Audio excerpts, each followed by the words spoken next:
Hey everybody, welcome to Creative Kickoff. My name is Wade Acuff, and this week we're picking up on a Creative Kickoff we did a couple of weeks ago where we were working with some presets, taking basic things to bold things, and that's sort of where we're picking up today. I wanted to make a bit of a project out of it. We do only have about 20-ish minutes to get that done. So it will be kind of fast paced, but it's really just about building a basic starting point using presets that you can later then make a little bit more complicated and a little bit more interesting. I want to say hi to chat. What's up, everybody? What's up, Sean? What's up, Robert? Umacorn, Clever. How's everybody doing over on YouTube? What's up, Val? Shout out to Val. All right, let's go ahead and get started. Where do we want to start? So we've got a little project already set up here. All I have is type in here, nothing crazy. But I want to start with audio. I want to start with the audio part of this. Let me get some vibes going real quick so it's not just me talking. All right. So with this audio situation, I want to talk about markers, adding markers to your timeline. So this little thing is called the playhead. It's very important because that is where you will be placing a lot of your keyframes and markers. But I do have audio that I picked off of Adobe stock, and it sounds like that. It's just a simple 4 tones or so, and we're going to be animating to that as best as we can. It's a little bit of hit and miss, but I wanted to just show you that you can roll down to see your waveform, and you can extend that if you need to by just kind of making that a little bit larger. I'll scroll down so you can see it. And you can make that a little bit bigger just so you can see all of that. But you can see the peaks on this, so it's not that big a deal. To add a marker, you can press Control or Command, I think 5 through 8, as long as you're not selected on something. Let's see if that, oh, sorry, Shift 5 through 8, yeah. And you can change them if you want. You can edit the marker by double clicking, making a note, changing the color if you want. Click OK. So now it says start. It's in yellow. And we could just come down here. You can also drag markers out from the side. But I wanted to show you this because it's kind of cool. If you have a RAM preview, which we already do, the little green line indicates that. And we can just play through. If you have a number pad, you can press the asterisk key on your number pad and it will add markers throughout the timeline while you're doing your RAM preview. So I'm gonna do that for the other beats here. And there's one more bass beat at the end. We're not really gonna use that today, but I just wanna let you know that's another way you can add markers. And it's really good for like when you just wanna hear something and kind of say, I want something here, I want something there. Another thing to note, if you have a layer selected, it's going to add the marker on the layer, not the timeline.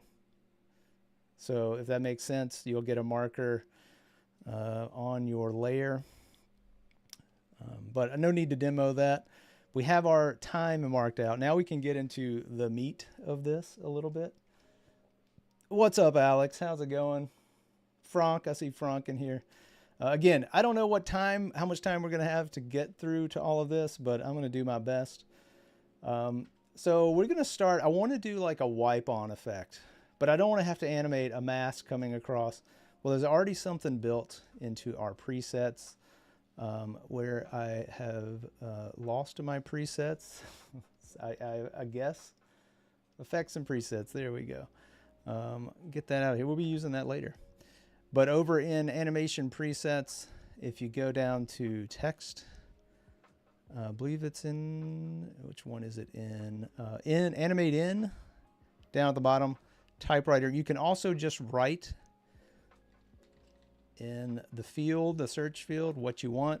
And there we go. We've got typewriter. I'm going to drag it onto here. Again, when I was mentioning the timeline, why it's very important, if you can see down here, these are the keyframes that are already built in, and it will, animate that out for you. But where the playhead is, this little blue line is where it added that. So just be aware. That's where, if you don't see any animation when you do like a RAM preview and it's not showing anything animated, that's probably because you're not where the animation is. I am just going to crunch this timeline of the animation between the start and 100% for this typewriter effect down to about 14 frames because I want it to be quick. I'm going to hide kickoff for now. Let's jump in here a little bit closer. Let's see. I don't want to go that close. Let's see, 75%, something like that. Nope. All right, we'll do it. We'll do it from here. It's fine. I could fit frame, I guess. Yeah, that'll work. All right, so instead of animating a mask and wiping this on, I'm just using typewriter, but I actually kind of want something that looks like a cursor. Not going to be a true cursor in the in the sense of like a little prompt, but it's going to be a little motion graphic element. And that's good to note. If you go into your shape tool and you're selected on any of the layers, it's not going to be a shape, it's going to be a mask. That's what just happened there. Make sure you're deselected on everything, and then you can just come over here and make this shape. Do something like that. Also very important, the anchor point is over here. I'm going to just press Y to drag that to where I want it to be centered or close enough. And so now I want to make a wipe across with this thing using the position, press P, adding a keyframe with the stopwatch, add a keyframe at the end, and then we can just drag this across. And I am going to be pressing F9 quite a bit to add easy ease. I may not always say it, but that's what we're going to do. Okay, so that works for me. It's super simple. I think it reads well enough. And that's our first little typewriter effect instead of having to do a mask for it. And then we're going to look at, I do want to animate this. I'm going to turn our kickoff back on because I want to do like a little match cut, sort of a match cut with the creative kickoff, creative type and the kickoff type.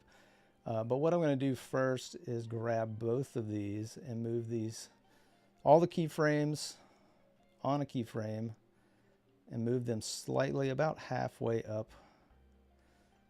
Make sure that still works correctly. Okay. And the reason I did that is because I want to move these down now. I'm going to grab both of these, press P for position. Actually, I'm not going to use position on, I'm only going to use the position on the creative part of this. So I'm making 2 keyframes. On the second one, I'm going to use the Y value to bring this down to where I want it to place on the kickoff. And what we're going to do is make it look like the motion pushes kickoff through kickoff comes through creative. If that makes sense. It'll make sense hopefully in a second here. I'm going to go ahead and make 2 keyframes here as well on kickoff. Go back here and F9 to make easy ease on both of these. Now there's 2 keyframes on kickoff, but nothing is moving yet because I haven't changed the position. And I am going to change it now. I'm going to take this first keyframe, and as I make the adjustment, it's going to go ahead and just make that new keyframe position. So now let's see what that looks like. Oh, other thing, I'm going to turn off kickoff until it gets to the point where it's moving. So I'm just dialing that layer back to match. Yeah, so that's kind of working. It's a little stiff, I think. I don't mind a little bit of stiffness, but I'm going to pull it back just slightly just to see if that works. I think that's working fine. Sorry, my voice keeps cracking.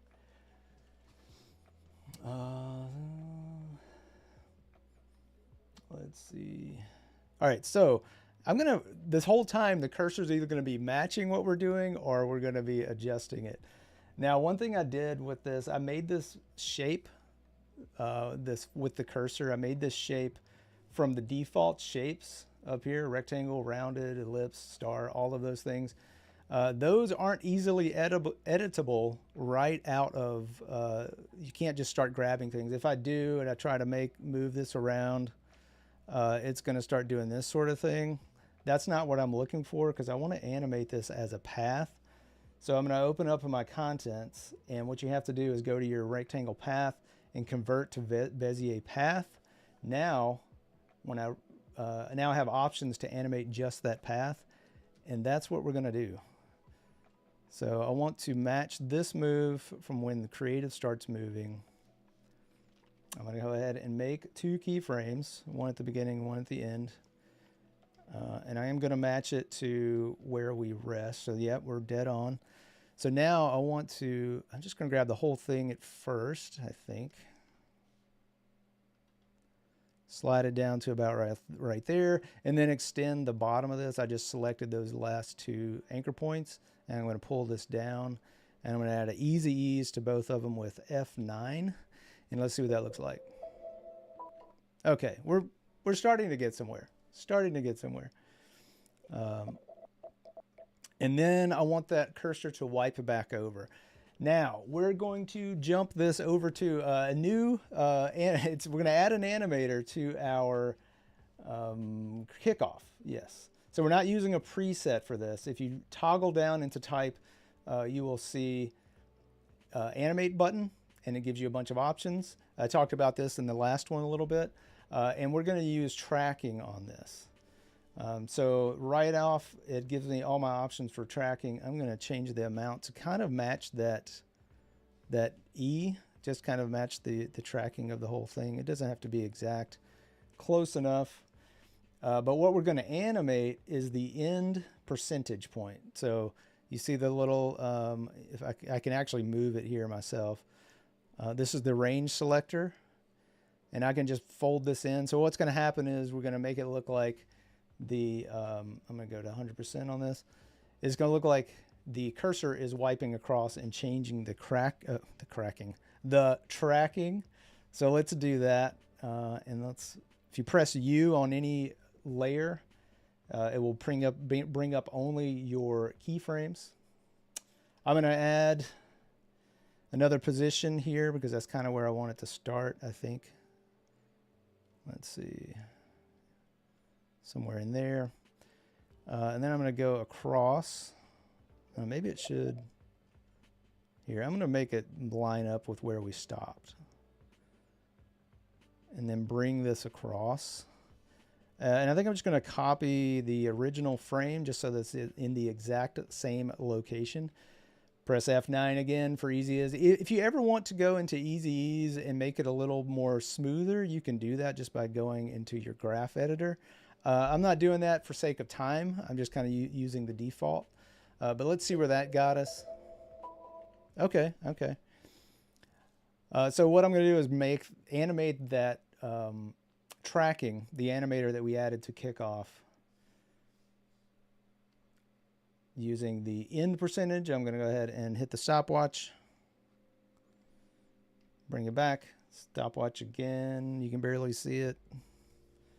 So right now, nothing has been animated. But I'm going to come to the last keyframe on that and roll that down to 0. Go ahead and add an easy ease to that. And all I'm looking for here, I want to make sure the cursor has passed before. So I'm just going to start tweaking this and see what it looks like. That's pretty close. Let's see what it looks like. Okay. Working for me. Looks fine. Looks all right. How we doing on time? We're doing okay. What's up, Peter? How's it going? Just seeing some people pop in. Let's see. All right. We're going to keep moving along here. And I think we're done animating the position of the cursor. Now I want the cursor to come out and be its own, it's going to be its own thing now.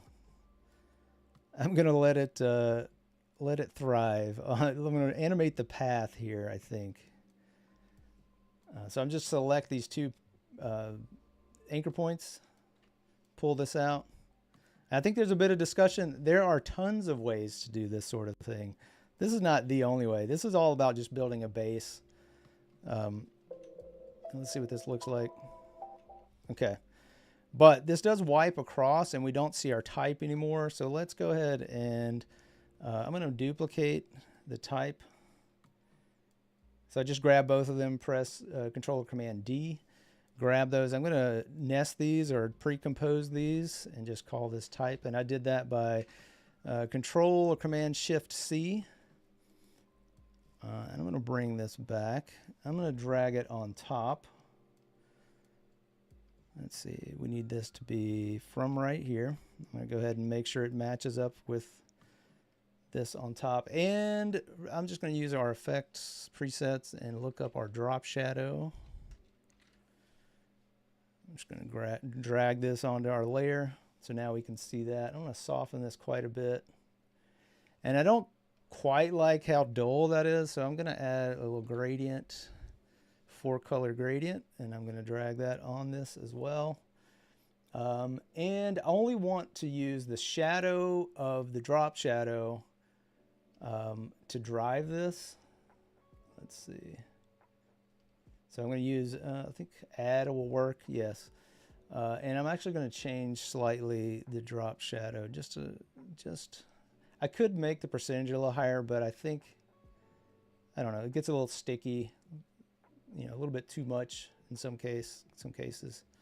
But I think that's fine. Let's see what that looks like. Now I do see an issue when this frame turns on, like when we roll across our type frame, our shadow turns on. But there's a real easy fix because we're just going to use our shape layer 1 as our track matte. And leave the layer on. It wants to turn it off. It thinks you don't want to use that, but you can turn it back on. So now it will only appear when you go across. All right, so that's fine for this. I'm going to let that keyframe, because the next thing we want to do is kind of the final reveal for this. And I'm going to add another keyframe on our path. I'm going to animate the path. Let's see, down. Actually, I'm going to extend it a little bit further, just a little bit, because I want one more type reveal. And I'm going to bring this all the way down to a fine line. And then Alt or Option bracket will, depending on which bracket you hit, it will chop off that layer as you need it to disappear in this case. So let's see what that looks like. Okay, fine. I'm going to hit B so that the beginning of our workspace is just at the end. So when I do a little RAM preview, it only shows that part. But let's add that type I was talking about. Control T for the type tool, and on Adobe Live. Now let's place that. Let's see, somewhere like right here. See what that looks like. Probably, it's fine. It's fine. All right, so now I want to make sure, and you can kind of see it sneaking up into our shadow, but we're just going to use this as a mask again, the shape as a mask. I'm also pulling the type to where only when it's covered by that shape does it appear, because you can see it peeking out right there. We don't want that, so I'm going to pull it back even further. So now it will only appear there, and just to get it out of our shadow, I'm going to add it there, but then I'm going to invert it so that it will reveal on that final drop. So now we're getting close. So that's the end part of this. We're in the final throes of this thing. But let's boost it up just a little bit. Let's add some more of that bold to it, if we can. I'm going to duplicate that type layer, Control D, and I'm just going to add that to the top of that.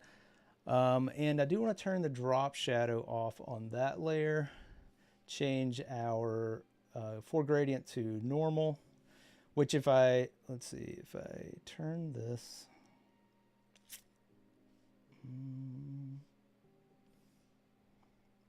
oh, it's right. It's revealed right now. I need to turn that off to none. There we go. Okay. Drag this behind. There we go. Now everything is cooking. All right, so all I did was make a new type layer and put the layer order correct so that that masked layer that's using our shape layer as a mask, as a track mat, reveals that 4-color gradient, which I don't like this blue in the gradient. I'm just going to make it a little bit more bright. There we go, a little brighter. And then one more effect. I think there is a VHS effect. Yes, there's a flicker effect. And I'm going to drop it onto that layer. Let's see what we get. Oh, I dropped it on the wrong one. That's why. Hold, please. Okay. There we go. All right, so now maybe I do want to add a reveal for this. Invert it. Now we get our inverted reveal. And there's our creative kickoff. Let's add a little bit more animation to this. I'm going to go ahead and play it out so we can see what we got. Oh, so you can see already a mistake there. This is too soon. I need to have these type layers be hidden by that mask. Or one of them, the bottom one, the VHS one. Yeah, so now you shouldn't see that pop in there yet. There you go. We could leave it at that, but I want to add another little control with layer, null object. If I can select it, new, null object. There we go. I'm going to drag that to the top. And I'm just going to grab those 3 type layers at the top and pick whip them over to our null. Press S to reveal our scale key. Hit the stopwatch to add a keyframe. And I'm going to pull this back. We're going to start the scaling about right here, I think, somewhere in there. We can extend this around and mess with it. It doesn't really matter. I'm going to go back to the end and just scale it by just a tiny bit. Let's see. Oh, I need to turn off. Oh, here's what I didn't do. I need to hide these. Yeah, I need to hide these. I need to make a new type layer. If I want this to work right, I got to have a 3rd type layer. Control D that doesn't have, let's see, drag this back, no drop shadow.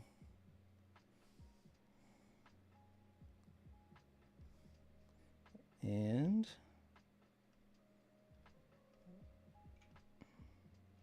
oh, actually, that's what I can do. Hold on. Yeah, now we're getting into the weeds of it because I'm trying to make sure this mask reads correctly.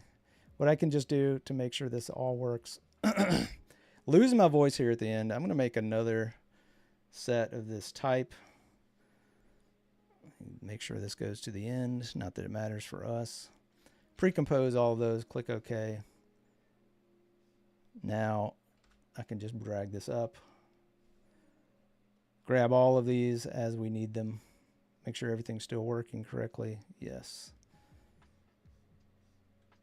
Now I can pick whip this last one to our null. All right, there we go. Scale this up slightly. Oops. Scale this up. That's probably, that's fine. And then I will add our easy ease and let's see what that looks like. Oh, it kind of pops in there, doesn't it?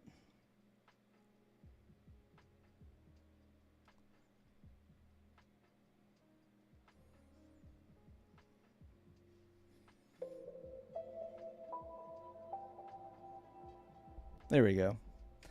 All right, and that's real close to about it. We kind of got through it. But you know what? Let's do one more thing. We have no time for this, but I'm going to add a background because there are pre-made backgrounds already. Again, another thing that you can just kind of have ready to go in a moment's notice. In the old presets, if you just scroll down to backgrounds, and then there's several of these. I would highly recommend it. Just walk through a bunch of these. They are, did I do that again? I did do that again. Is it going to work for me? Maybe not. Not sure why that's not showing up. Oh, I must have been selected on a layer.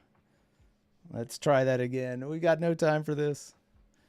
Click OK. I'm going to drag it and make sure that I'm okay. Now we're there.